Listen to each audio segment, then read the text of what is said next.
Le mystérieux champignon noir après l'infection par le coronavirus. Mais c'est quoi cette nouvelle infection? Comme si ce n'était pas assez, les cas et les images qui nous viennent de l'Inde sont spectaculaires et effrayantes. On va essayer dans cette vidéo de comprendre comment se présente cette maladie, quelles sont les causes, comment la traiter et comment la prévenir.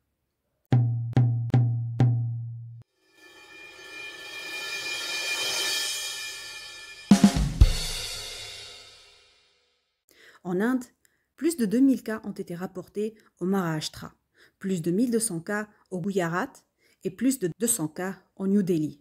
Selon les autorités, l'Inde compte plus de 12 000 cas de ce champignon noir. Pourtant, d'habitude, il rapporte moins de 20 cas par an sur les 1,4 milliard de leur population. La dernière fois que j'ai entendu parler du champignon noir ou de la mucormycose, c'était chez les patients immunodéprimés, notamment ceux suivis pour une infection HIV ayant le sida. Alors c'est quoi cette maladie infectieuse? Quand le corps humain s'infecte par un organisme, il s'agit soit d'un virus, comme le coronavirus, le HIV, soit d'une bactérie, comme le staphylocoque au niveau de l'abcès de la peau, il peut s'agir d'un parasite, comme la gale, ou d'un champignon. La mucormycose est une infection fongique. Mucor, c'est le nom du champignon, mycose, ça veut dire une maladie fongique. Lorsque cet organisme est dans l'environnement, il peut pénétrer dans le corps humain via le nez. Après l'inhalation, d'habitude, le système immunitaire sain est capable de le détruire. Mais si le système immunitaire est compromis, par exemple chez des patients ayant le HIV, des patients ayant un diabète déséquilibré, ceux qui sont sous corticoïdes pendant une longue durée, ce champignon peut proliférer dans un endroit bien particulier dans le nez qui est la surface des vaisseaux. Après destruction des vaisseaux, il va commencer à creuser dans l'os, envahir les tissus, il va arriver au niveau du sinus, des yeux, voire même dans le lobe frontal du cerveau. Parfois, ça va descendre au niveau des poumons.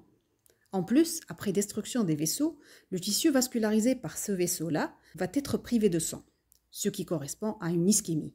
L'ischémie va aboutir progressivement à un noircissement et une nécrose des tissus.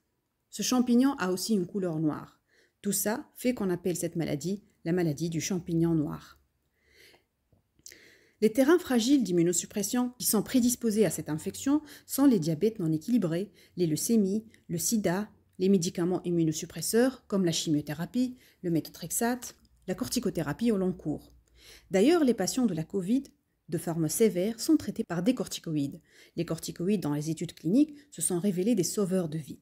Mais si on est obligé de prolonger les corticoïdes ou si on administre ces corticoïdes de façon inappropriée à des doses très importantes, le système immunitaire va être compromis, ce qui expose les patients à ces infections fongiques comme la mucormycose. Comment traiter cette maladie? Le tissu nécrosé après l'ischémie est un tissu mort, entre guillemets, cadavérique. Il faut donc l'enlever pour permettre une régénération d'un nouveau tissu. Donc on aura besoin de chirurgiens de la face, des chirurgiens ORL, de chirurgiens de chirurgie plastique, plus un traitement antifongique comme par exemple l'amphotericine B. La mucormycose est mortelle dans 50% des cas, mais ceci si elle est bien prise en charge. Par exemple, il faut vraiment des ressources très importantes, des chirurgiens experts, des anesthésistes, des blocs opératoires, des infirmières, des médicaments, des aides-soignants, des instrumentistes, tout ça pendant au moins une période de 2 mois. C'est pour cette raison que la majorité des cas rapportés à partir de l'Inde parlent d'une mortalité de quasi 100%. Pourquoi ces cas ont été rapportés en Inde? Pourtant, avant la pandémie, ils avaient 20 cas par an sur les 1,4 milliard habitants.